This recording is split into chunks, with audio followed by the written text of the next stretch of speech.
আসসালামু আলাইকুম রহমতুল্লাহ। একটি সমিতির নেতা নির্বাচনে দুইজন প্রতিপক্ষের মধ্যে কবির সাহেব 4:3 ভোটে জয়লাভ করলেন। যদি মোট সদস্য সংখ্যা 581 জন হয় এবং 91 জন সদস্য ভোট না দিয়ে থাকে, তবে কবির সাহেবের প্রতিপক্ষ কত ভোটের ব্যবধানে পরাজিত হয়েছেন? প্রশ্নটা উচ্চমান সহকারী আমদানি রপ্তানি অধিদপ্তরে লিখিততে আসছিল। আগামী 12 ফেব্রুয়ারি 2026 ত্রয়োদশ জাতীয় সংসদ নির্বাচন অনুষ্ঠিত হবে। আমরা যে দলই পছন্দ করি অবশ্যই ভোট কেন্দ্রে যাব এবং ভোট দেওয়ার চেষ্টা করব। আমাদের একটা ভোট অনেক গুরুত্বপূর্ণ। আচ্ছা, সমাধানে আসি।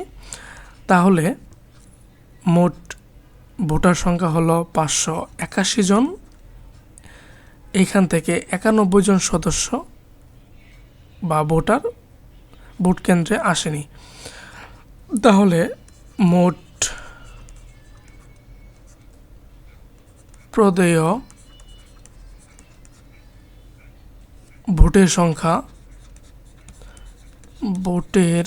সংখ্যা অর্থাৎ যতগুলা ভোট হয়েছে, তাহলে 581 থেকে যদি 91 বাদ দিই তাহলে হবো 490টি ভোট হয়েছে। এর মধ্যে কবির সাহেব 4/3 ভোটে জয়লাভ করলেন। তাহলে ধরি কবির সাহেব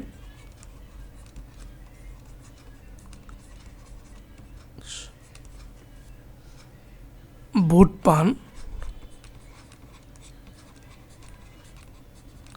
ইকুয়াল 4x এবং প্রতিপক্ষ